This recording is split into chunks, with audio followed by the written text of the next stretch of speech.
From the CISO series, it's Cybersecurity Headlines.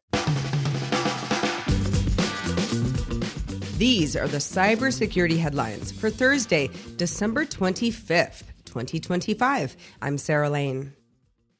Coordinated scams target MENA region. Group IB reports a coordinated wave of fake job ads targeting the Middle East and North Africa, or MENA region, exploiting demand for remote work. More than 1,500 fraudulent ads were identified in 2025, mainly aimed at Egypt, Gulf states, and North Africa, using localized language, currencies, and familiar brands. Victims are lured in via social media, moved to WhatsApp or Telegram, then asked for personal or financial details, and then often pressured to deposit money for higher-paying tasks before scammers disappear. Pen Test Partners accused of blackmail. Researchers at Pen Test Partners disclosed multiple flaws in Eurostar's public AI chatbot that allowed prompt injection, system prompt leakage, and potential HTML and cross-site scripting attacks, but now say they were accused of blackmail by Eurostar's head of security during the disclosure process. The issues stemmed from poor guardrail design that only validated the latest message in a chat, letting an attacker tamper with earlier messages to bypass protections. Pentest says it's unclear whether all issues have been fully resolved. Hackers steal record $2.7 billion in crypto. According to data from Chainalysis, TRM Labs, and DeFi, hackers stole a record $2.7 billion in cryptocurrency in 2025. The largest incident noted was the $1.4 billion Bybit exchange hack, which U.S. authorities and blockchain analysts attributed to North Korean state-backed hackers, who are estimated to have stolen at least $2 billion this year to fund weapons programs. This continues a rise from $2.2 billion stolen in 2024 and $2 billion in 2023. DDoS protection faces fresh challenges. IT security guru posted on Wednesday that automated bot traffic now accounts for more than half of all web traffic, complicating DDoS defense as attackers blend in with legitimate automation. The shift is driving larger, multi-vector attacks that combine network layer floods with application and API layer abuse, including a 6 terabit per second DDoS attack against Solana in December that caused no downtime. The article says traditional perimeter defenses and rate limiting aren't sufficient anymore, and that organizations need behavior-based detection and layered protections spanning network, application, and API layers to counter both volumetric and cost exhaustion attacks. Huge thanks to our sponsor, ThreatLocker. Want real Zero Trust training? Zero Trust World 2026 delivers hands-on labs and workshops that show CISOs exactly how to implement and maintain Zero Trust in real environments.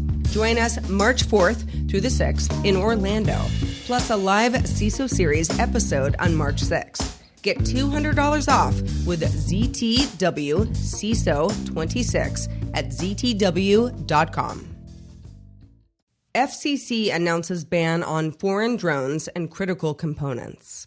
The FCC added foreign-made drones and critical drone components to its covered list, citing national security risks, blocking new models from being approved, imported, or sold in the U.S. under the 2025 National Defense Authorization Act. This does target Chinese manufacturers like DJI and Autel. Existing and previously approved drones aren't affected. The ban applies only to future device models. Microsoft rolls out hardware-accelerated BitLocker in Windows 11.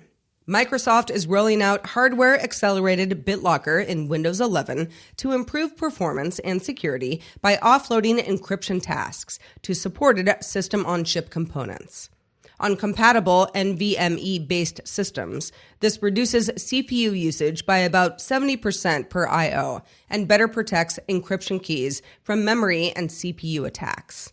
The feature is available starting with Windows 11 24H2 and 25H2, initially on Intel vPro systems with Core Ultra Series 3 processors, with more hardware support planned. Cyber volunteer effort for small water utilities has new plan.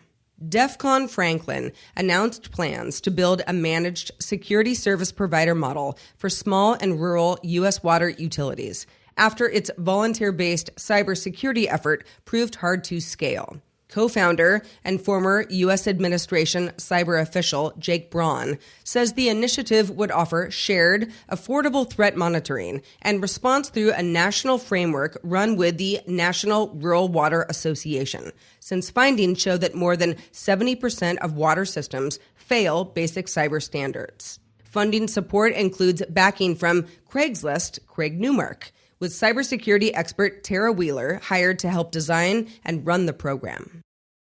Evasive Panda APT poisons DNS requests to deliver MGBot. Kaspersky reports that the China-linked Evasive Panda APT poisoned DNS requests for legitimate sites to deliver its MGBot malware in long-running, highly targeted campaigns from late 2022 through 2024. The group used fake software updates, adversary-in-the-middle techniques, multi-stage loaders, and per-victim encryption to evade detection, ultimately injecting MGBot into legitimate Windows processes for long-term persistence. Victims were identified in Turkey, China, and India, with some systems compromised for more than a year. As always, thank you for listening to Cybersecurity Headlines. We hope everyone out there has a very Merry Christmas or a really excellent Thursday. If you have some thoughts on the news from today or about our show in general, be sure to reach out to us at feedback@CISOseries.com. We would love to hear from you. I am Sarah Lane, reporting for the CISO Series. Happy holidays, and we'll be back with you tomorrow. Cybersecurity headlines are available every weekday. Head to CISOseries.com for the full stories behind the headlines.